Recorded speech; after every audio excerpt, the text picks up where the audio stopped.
todos. Vamos iniciar o nosso Evangelho da tarde de hoje. Muito obrigada pela presença de todos vocês. O Evangelho é uma bênção divina para todos os lares, para o nosso lar, para a nossa família, onde esse convidado especial, Jesus, divino amigo de todas as horas, vai estar conosco espiritualmente, nos iluminando, intercedendo por nós. Quero agradecer a vocês, a presença de todos vocês. Sejam todos bem-vindos e bem-vindas. Vamos fazer a nossa preparação do ambiente com o livro Toques de Luz, do nosso querido Lorival Lopes. A mensagem de número 111. Quase todos nós nos arrependemos da perda de instantes preciosos. É triste negarmos a esmola ao mendigo e depois o procurarmos, arrependidos, sem o encontrar mais. Não ajudarmos o amigo que nos pede auxílio, se podemos fazê-lo. Não põe em prática o texto evangélico que lemos e que prometemos seguir. Não colaborar com o trabalho beneficente que vemos ser feito pelos outros e com o qual nos comprometemos, arranjando 1000 desculpas. E muito mais. Por isso, não deixe o bem para depois. Os agradecimentos, as palavras de ajuda, as boas ações, os abraços têm mais valor na hora certa. A oportunidade perdida talvez não volte mais. Passado o momento, o abraço não tem o mesmo calor.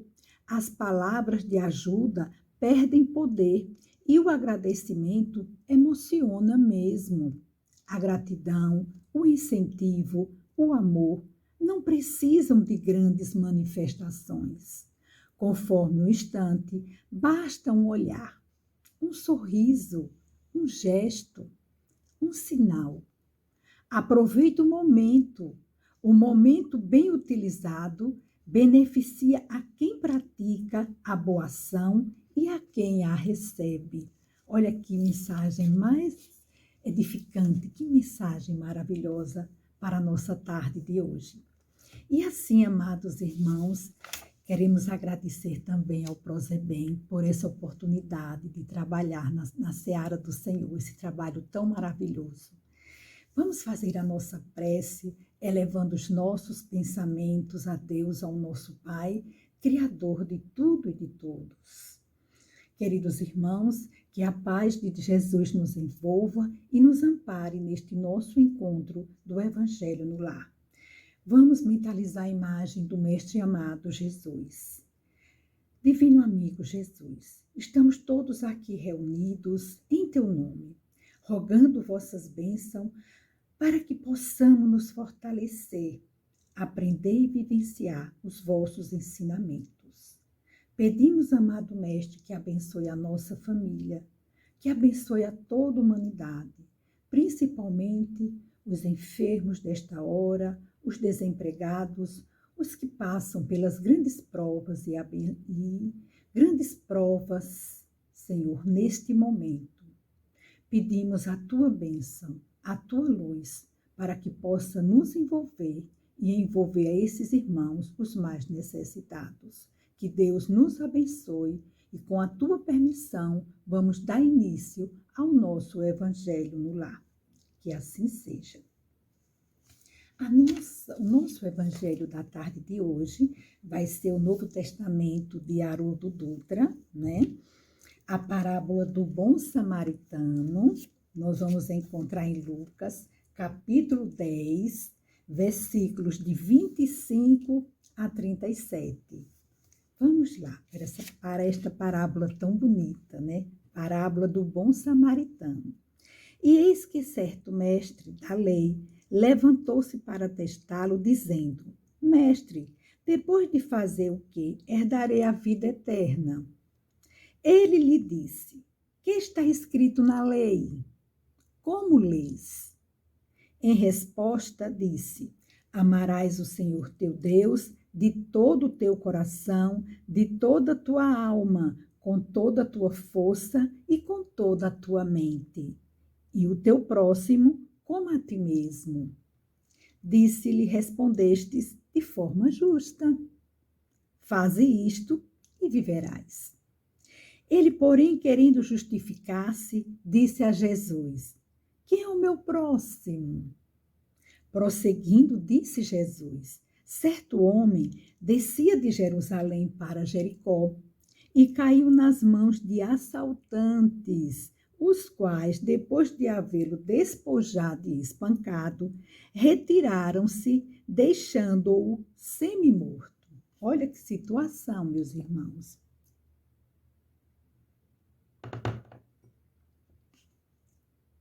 Por coincidência, certo sacerdote descia por aquele caminho e, ao vê-lo, passou pelo lado oposto.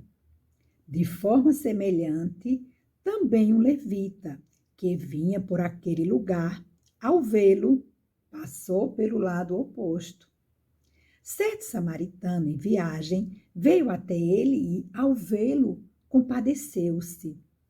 E, aproximando-se, atuou os ferimentos dele, derramando óleo de oliva e vinho. Após colocá-lo sobre seu próprio animal de carga, levou-o para uma hospedaria e cuidou dele. No dia seguinte, tirando 2 denários, deu-os ao hospedeiro e disse: cuida dele. E o que gastares a mais, quando eu retornar, te pagarei. Qual destes 3 te parece ter se tornado o próximo do que caiu nas mãos de assaltantes? Ele disse: o que praticou a misericórdia com ele. Disse-lhe Jesus: vai e faze tu do mesmo modo. Essa parábola é muito bonita, falando, né, a prática da caridade com muito amor. E agora, meus irmãos, vamos fazer uma pequena reflexão, né, sobre essa parábola tão bonita e tão profunda que nos traz tantos ensinamentos. E a gente começa começando, amados irmãos. E respondendo, disse Jesus: desceu um homem de Jerusalém para Jericó e caiu nas mãos de assaltantes, os quais o despojaram e, espancando-o, se retiraram, deixando-o meio morto. Primeiro, nós vamos ver a cidade de Jerusalém.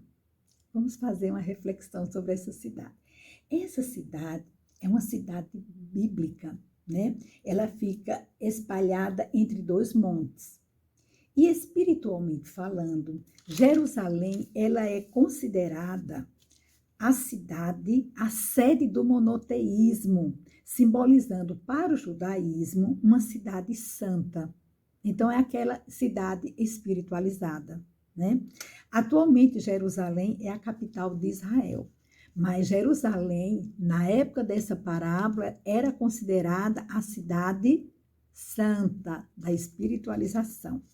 A cidade de Jericó era uma cidade muito antiga. Em termos de altitude, é uma das cidades mais baixas da terra, né? E ela sempre mereceu a atenção dos viajantes por ter um dos maiores oásis da região, pelas suas fontes de águas medicinais, pelos palácios construídos nos períodos helenísticos, na época de Herodes, né? E também nós podemos observar que Jericó, ela se caracteriza pela movimentação comercial. Então, ela tem um fluxo de pessoas muito grande, que é uma cidade comercial, comércio, né? E aí, vamos agora analisar o que ocorreu com este homem, que ele não é identificado. Diz assim, descia um homem, mas ninguém justifica quem é este homem. Então, vamos agora analisar. Na tentativa de retirar o espírito da letra, né?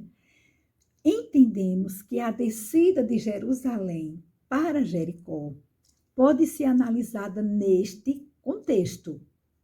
Indica a queda de um padrão vibratório mais elevado para um plano de vibrações inferiores, em decorrência da invigilância moral, porque ele está descendo de Jerusalém, que era uma cidade espiritualizada, para Jericó, que era uma cidade de grande fluxo de comércio, parte materializada, né?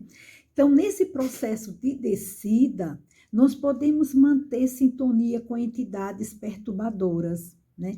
Que tomando de assalto a nossa casa íntima, rouba a nossa paz, olha só, nos fere profundamente e nos deixa quase mortos à margem da vida. Quando a gente desce a sintonia e entra em sintonia, né, com as entidades perturbadoras, como nós somos prejudicados, meus irmãos, foi o que ocorreu com este homem, né? Então, a descida de um padrão vibratório de forma vigilante sempre ocasiona prejuízo, nos ocasiona prejuízo, né, meus irmãos? Então, vamos lá. Dando continuidade, e ocasionalmente descia pelo mesmo caminho um certo sacerdote, e vendo-o, passou de largo, né? E de igual modo também um levita, chegando àquele lugar e vendo-o, passou de largo. Então vamos ver quem era um sacerdote naquela época. Naquela época, o sacerdote era uma autoridade, um ministro religioso, era um doutor da lei, era uma pessoa que estudava as leis divinas, tinha muito conhecimento das leis divinas. O levita também tinha conhecimento das leis divinas, porque o levita ele se dedicava ao serviço do templo com atribuições de acessórios ao culto, né? Então, ele era menos importante que a função dele era menos importante que a função do sacerdote, mas ele também tinha conhecimentos das leis divinas, né? Então, o que a gente observa, gente, que apesar de ser o sacerdote, vamos iniciar por aí, apesar de ser detentor de vários recursos, né? O coração desse sacerdote se mantinha fechado, vários recursos de conhecimento das leis divinas, o coração dele se mantinha fechado para a prática da solidariedade, ensinada por todas as interpretações religiosas. O vil, como a gente vê no texto, indica a observação superficial. Ele olha de uma forma superficial, porque não há sentimentos envolvidos. O passou adiante reflete a postura de quem está acostumado a cultivar o interesse pessoal e a indiferença para com as necessidades dos que sofrem. Então, ele passa de uma forma indiferente, né? Do mesmo modo que o sacerdote, o levita, passou ao largo daquele homem, caído e ensanguentado no caminho. Quer dizer, o levita teve o mesmo comportamento. E o amor dos egoístas, aqui diz, esse comportamento é o amor dos egoístas, o amor dos que não compreenderam ainda o verdadeiro amor. O amor ao próximo, gente. Nessa hora, é preciso que possamos despertar para essa colocação, para exercer o amor ao próximo. Podemos observar aqui que ambos, o sacerdote e o levita, estavam descendo de Jerusalém para Jericó, como diz na parábola, né? Ou seja, houve uma queda no padrão vibratório de ambos para o plano de vibrações inferiores. Eles ficaram revestidos pelo sentimento de indiferença. Então, o sentimento de indiferença, né? Com o coração fechado para a prática da caridade. Olha aí, gente, nessa hora, né? A prática da caridade, como ela era importante. E aí, dando continuidade, certo samaritano em viagem veio até ele e, ao vê-lo, compadeceu-se. Olha o comportamento do samaritano. E, aproximando-se, atuou os ferimentos dele, derramando óleo de oliva e vinho. Após colocá-lo sobre seu próprio animal de carga, levou-o para uma hospedaria e cuidou dele. No dia seguinte, tirando 2 denários, deu-os ao hospedeiro e disse: cuida dele, e o que gastares a mais, quando eu retornar, te pagarei. Olha, gente, quem eram os samaritanos? Os samaritanos, vamos falar um pouquinho sobre eles. Eles eram os habitantes da Samaria. Construíram para si um templo particular e adotaram algumas reformas após a separação das tribos de Israel, né? Ele somente admitiu o Pentateuco, que continha a lei de Moisés para ele, né? Então, seus livros sagrados eram escritos em caracteres hebraicos da mais alta antiguidade. Para os judeus ortodoxos, eles eram heréticos e, portanto, desprezados, amaldiçoados e perseguidos. Observe, eles eram perseguidos pelo fato deles não seguirem as determinações religiosas desses outros judeus, porque eles também eram judeus. Gente, olha, não é fácil, né? Então, vamos lá, meus irmãos. Talvez, pelo fato de serem tão desprezados pelos seus irmãos de raça, que eles eram judeus também, tivessem os samaritanos eles tivessem desenvolvido uma vigilância maior relativamente ao comportamento e conduta da vida, porque eles foram desprezados, né? Eles não davam muita atenção, tanto que eles construíram, os samaritanos tiveram que construir o seu próprio templo na Samaria, né? Entretanto, algo se destaca quando o bom samaritano vê a pessoa ferida, quase morta, caída no caminho. Esse algo é o sentimento de compaixão, de uma íntima compaixão que ele sentiu pelo ferido. Ele, naquela hora, ele olha para o ferido, ele não se preocupa de onde veio, para onde vai, não. Ele está preocupado ali em atender. Esse algo é um sentimento muito forte.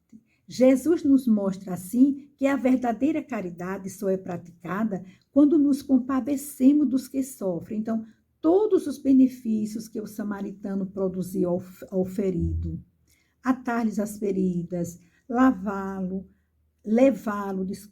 a uma hospedaria e garantir-lhes cuidados suplementares para o restabelecimento da saúde. Foram gestos de bondade desencadeados pela compaixão. Atar é prender o sangramento, foi isso que ele fez, né? O azeite acalma, é um leniente, umedece a ferida, ele aplicou, que ele levava consigo, o samaritano. O vinho é um emoliente, motiva, anima, incentiva o necessitado, ele aplicou ali nas suas feridas. Quando ele dá 2 denários, significa 2 dias de serviço. E a gente observa que o samaritano, ele estava em viagem, em trabalho, em missão. Porque quando se está em viagem, em missão, a pessoa estuda o caminho que deve passar. E ele realmente deveria passar por ali, olha só, para dar aquele socorro. Define a verdadeira caridade, mostra não somente na beneficência, mas no conjunto de todas as qualidades do coração, na bondade e na benevolência para com o próximo. Descer a serviço do bem é programa de aprendizado e de trabalho. Os benfeitores espirituais fazem isso frequentemente. Saem de suas esferas superiores e descem a Jericó dos nossos corações, ainda presos aos interesses transitórios do mundo.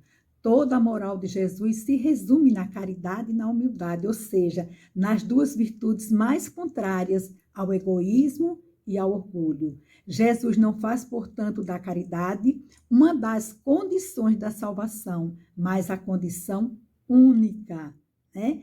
Fora da caridade não há salvação. Olha, meu irmão, vamos agora à nossa prece final, agradecendo a Deus por tanto conhecimento, né, na tarde de hoje, falando sobre a caridade, a importância da caridade em nossa vida.